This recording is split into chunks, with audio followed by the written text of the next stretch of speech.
There are a lot of things that can be done to make sure that a person's asset remains or it passes outside of the probate courts. So it's not just for the rich, it is for anyone who has an asset, which is everyone. Most of us do what we can to avoid thinking about our own death. But planning for the inevitable is exactly what attorney Pamela Hernandez helps people do. She's an estate planning and probate lawyer in Florida. She says whether you have a huge fortune and multiple properties to your name or just a modest home, you should at least know what will happen to your assets when you're gone. After receiving a request from a few Florida title agents for more education around probate, I sat down with Pamela to talk about the basics that any real estate professional or property owner should know. I'm Amanda Farrell, and this is Title Talks.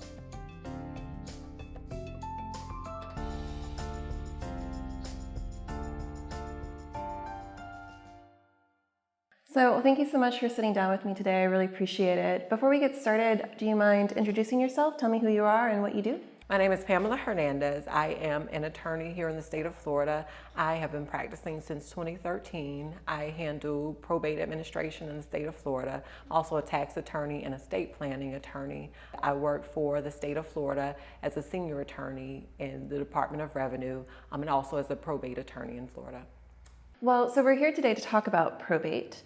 Can you tell me what is probate? The definition of probate in its truest term is just to validate a will. When I was doing some research, two words that I came across that I thought were interesting was intestate and testate. So with testate, it just means the decedent, the deceased person died with the will. And so that you want the probate court to transfer their assets in accordance with their will. Intestate means that they died without a will, and of course when someone dies without a will or without a valid will, if it wasn't executed properly, then the laws of the state of Florida, and really any state, the laws will govern what happens to that person's assets if they die without a will. And so testate is just that formal process of passing those assets without a will. All right, I see. And of course, depending on what state you die in, those assets can vary. Is that true, or how they're divided among your heirs or your spouses? Can we maybe talk a little bit about that? Sure. Yeah. So each state is going to have laws that governs what happens with testate and intestate succession or probate proceedings. So I would encourage everyone to go to the laws of their state. So the Florida Probate Code governs testate and intestate succession under 731 through 740, Chapter 731 through 740 of our Florida statutes. With testated succession, of course, the court is going to respect the last wishes of a decedent if they had a valid will. A valid will in the state of Florida has to be in writing.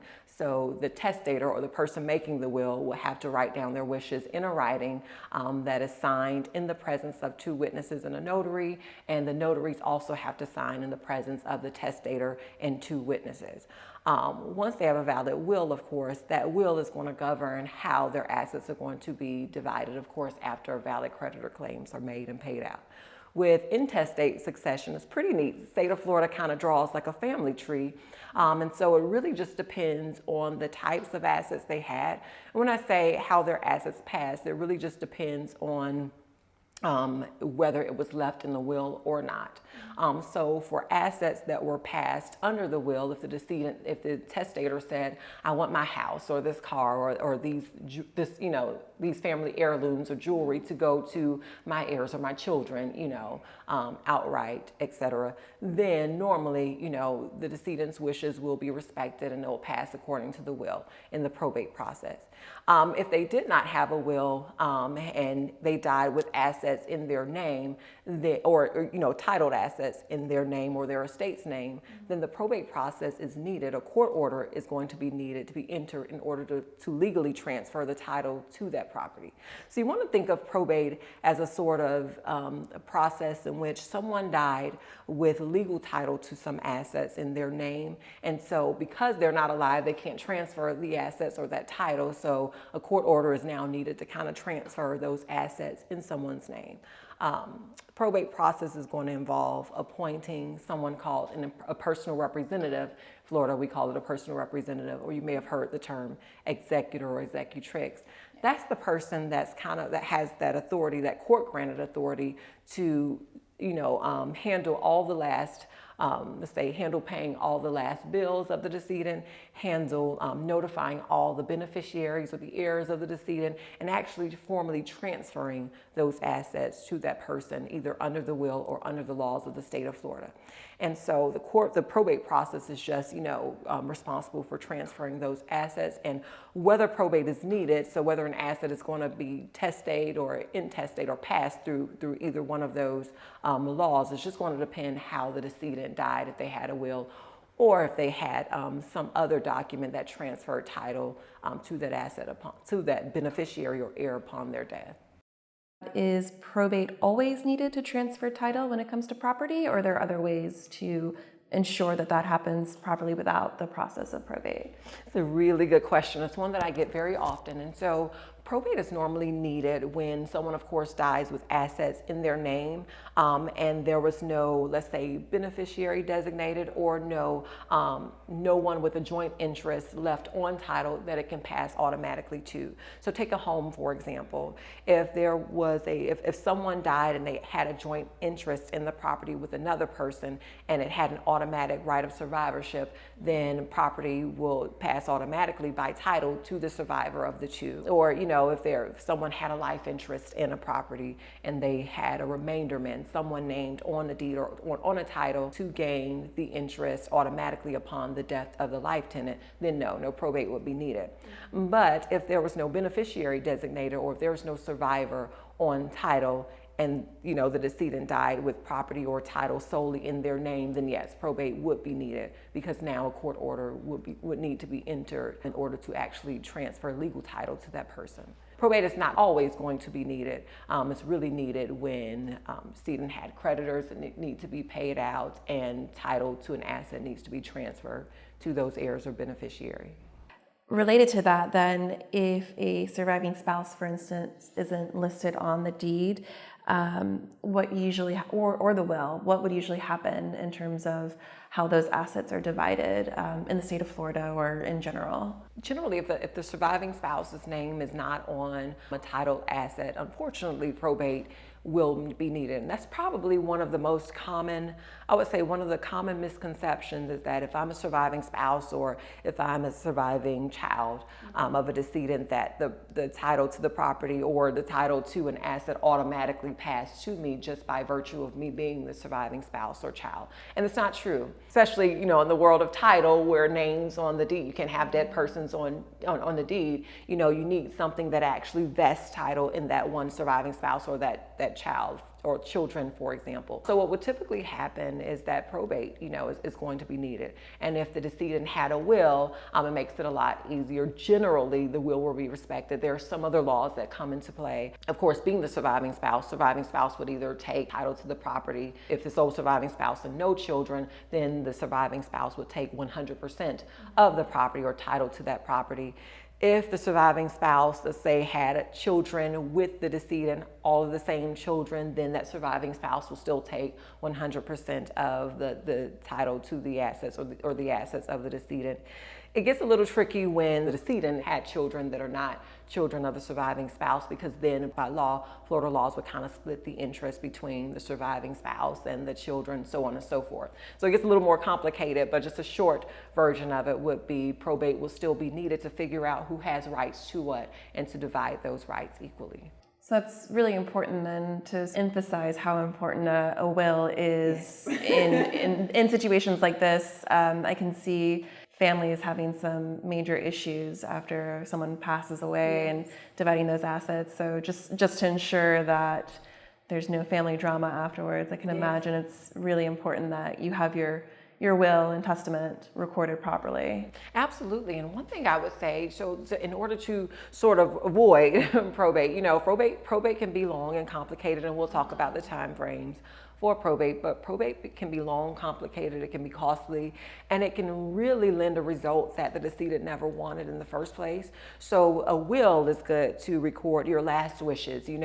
I have this surviving spouse, I have these children, or I even have these stepchildren, these are my family members. I want this to go to my friend over here, or I want, these assets to be split among 3 of my 4 children, And so If a decedent wants something very specific, then they need to make their last wishes known in a valid will, because otherwise, if you don't have that will, if the court never knows your last wishes, and the court is just bound by law to give title to these assets by law under intestate succession. So one thing I would like to remind everyone is that the will in and of itself also has to go through probate.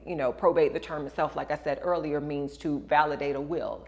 And so once the will is validated, things pass in accordance with the will, but it has to be probated in the first place in order to pass in accordance with that will. Another misconception I get is that, I have a valid will, is probate really needed? And the answer is yes, if you need the court to validate that will and enter an order to actually transfer title to something, title, that order is going to be recorded in county records to transfer title to, certain assets, then yes, you have to go through the probate process. So always do a valid will because you want your last wishes to be respected. But what we do, and what I do as an estate planning attorney, estate just meaning your assets, and asset or financial planning, is going that extra step and making sure probate won't be needed in the first place. So we have the will as a backup over here to respect my wishes, but while you're living, make sure you do certain things that actually transfer either the present or future interest to these assets, to the beneficiaries that you want to inherit in the end. So for example, if I have a house, or I have a condo investment property that I want to go to, my children in the end upon my death, and I want them to go through a long, lengthy, expensive probate, then there are things under Florida law that I can do to transfer that future interest to my children. For example, I'm married, and so my husband and I can take a life interest in our property, and we can transfer a remaining interest at death upon the death of the survivor of my husband and I. We can transfer a remaining interest to our children, our heirs, our beneficiaries in that example, such that when the last of the two of us to die, our children will automatically get the remaining interest in our property. We recorded what's called a ladybird deed or enhanced life estate deed. It's a tool to transfer future interest to property. If we did that, then it's already recorded, in county records. We've already transferred that interest, that future interest, to the property, to our remaining men, such that probate will not be needed. Title to that property passes outside of the probate court upon our death. Enhanced life estate deeds or life estate deeds themselves, even taking title to property with joint interest with rights of survivorship. So survivorship rights will be great ways to make sure that titled property passes outside of probate. Other ways to make sure that titled property passes outside of probate is having a revocable trust. And we won't get into too much detail, but people can create trust and transfer the title to that asset, to that trust, such that when they die, the title is passing under the terms of that trust by the trustee, and it remains outside of probate if it was titled properly in the name of the trust. Other simple ways may be, your assets like 401ks or retirement plans, life insurance policies, bank accounts. Accounts that have transfer on death beneficiary designations or payable on death or any sort of beneficiary designation. If you designate that beneficiary, then that asset is going to pass in accordance with that beneficiary designation and not under a will or not in the probate courts. So there are little tricks and nuances that myself as an estate planning attorney that I'll advise clients to utilize to make sure that you don't need the probate process in the first place. But we still always have the will as a backup. Otherwise, Florida's just gonna draw a neat little family tree for you and transfer the title in accordance with basically your bloodline. We'll be right back. Title Talks is produced by PropLogix. PropLogix knows that most closing agents don't have time to sit on hold or engage in endless email chains to get property information. That's why we developed a full suite of time-saving services like lien searches, HOA searches, and release tracking. To learn more about the different ways your organization can reclaim that time and use it to grow your business, visit proplogix.com/services. Now, back to Title Talks. As a single woman, and I don't have children, I would want to leave any sort of property I have to my nieces most likely. So would I have to then, within the state of Florida, create a will to determine that, or a trust for them? How does that sort of work for people who don't have children or don't have spouses? Really good question. So if you want specifically your nieces, nieces or nephews to inherit property, you're single, like you said, and if you were to die single, without a spouse, and you have living parents and brothers and sisters, if you really wanted your nieces to inherit that property, then you either want to have a will. The will's still going to have to be probated, of course, or create a revocable trust and make sure that your nieces are the beneficiaries of that trust. And if you transfer the property to your trust at that time, during your life, and directed the trustee, of course, give that property to your nieces at your death, then it will go straight to your nieces. Or in your will, if it's probated at your death, then you tell the probate court, here are my nieces, I want the property to go to them. Otherwise, when you die, like I said, Florida kind of creates this neat family tree through intestate succession, so died without a will. And what will happen is, you being single, if your parents are alive, what's going to happen is that your property is going to go to your parents. And then if your parents are not alive, then it's going to go to the children of your parents, so your brothers and sisters, your brother, if you only have a brother. And then if your brother was not alive, then it's going to, it just kind of continues to go on through the family tree. So it would not go directly to your nieces. It's going to go through, your parents, then your brother, then the nieces. For other single persons who may not have nieces and nephews in that same scenario, then it's going to go back up to the parents and split equally between maternal and paternal bloodlines to be split among their families. So it kind of gives the result, like you just showed, it kind of gives the result that you don't want. So it's really important to let your last wishes be known. That is good to know, yes. Oh, you mentioned, how long does the process of probate usually take? So probate in and of itself is going to depend on how long the decedent has been dead and also the overall value of the probate administration. And so if the decedent has been dead for more than 2 years, or if the overall value of the deceased person's assets, their estate value is under $75,000, then they'll qualify for a much shorter probate process that we call the summary probate administration. However, if the overall value of the decedent's assets exceeds $75,000, and if they've been dead for under 2 years, then their probate is going to be the formal probate administration. It's going to involve notifying creditors and giving them the statutory time frame to file creditor claims, notifying all the beneficiaries, etc. So it's involving a lot of notice, and it's a much more extended time period. It's going to involve a lot of formal accounting of the decedent's assets, and so the administration of that sort of probate estate, I would say, would be a minimum of about 6 months. It can extend a year or even beyond 1 year, just depending on the sort of issues involved, the sort of creditor claims involved, the sort of property that is involved in it. Just to clarify, so I want to make sure I understand this. Sure. People can avoid a lengthy probate process if certain measures are taken beforehand, unless you have creditors that need to be paid out upon your death. Is that correct? Yeah, so I would say some of the better ways to avoid the lengthy probate process, some of the factors that you can control. You can, of course, control the facts relating to, whether or not the decedent, the value of their assets, or, the time period or frame in which they've been dead. In most situations, you can't control that. So for the things that heirs or beneficiaries can control, there are ways to avoid a lengthy probate process. One thing I usually recommend to my clients is get together, figure out the information, figure out some things ahead of time. Search through the decedent's records and see if they had a valid will. Look at the will, make sure, that all of the persons that are identified in that will is having an interest in the estate. Notify them, get together with them ahead of time, try to make sure that you're all on one page, try to make sure you have valid addresses for them as well. Try to make sure you contact the correct external third parties where the decedent's assets are located. Try to get that information ahead of time. So try to information gather as much as you can ahead of time. Those sort of things kind of prolong probate proceedings.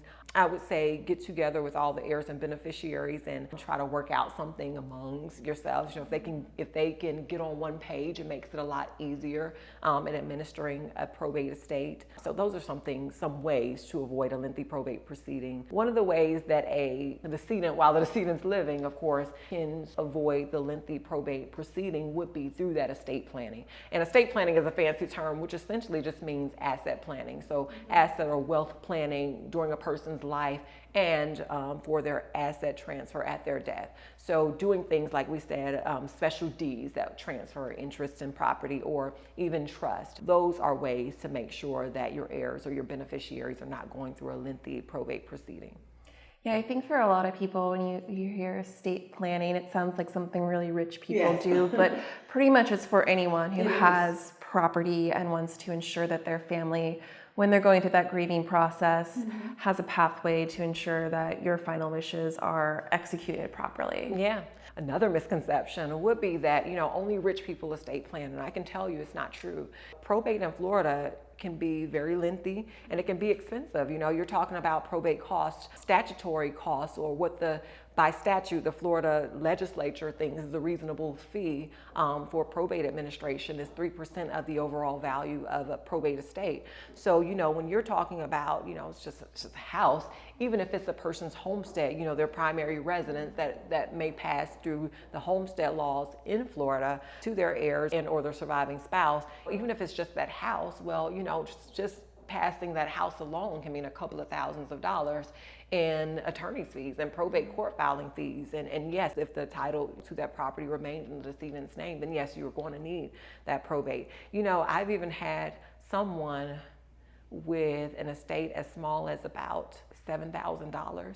And it was just because an insurance policy. While the decedent was living, they had someone named as a beneficiary designated on an insurance policy. Policy wasn't large at all, maybe about $10,000 or $12,000, but the beneficiary died while the decedent was living, and they just never went back and made sure they updated all their beneficiary designations, such that when they died, the policy ended up coming into their name, and probate is needed. And so when you have very small assets, $7,000, $10,000, you would think that probate would not be needed. In some instances it's not, but you have small assets, probate is still needed. A house.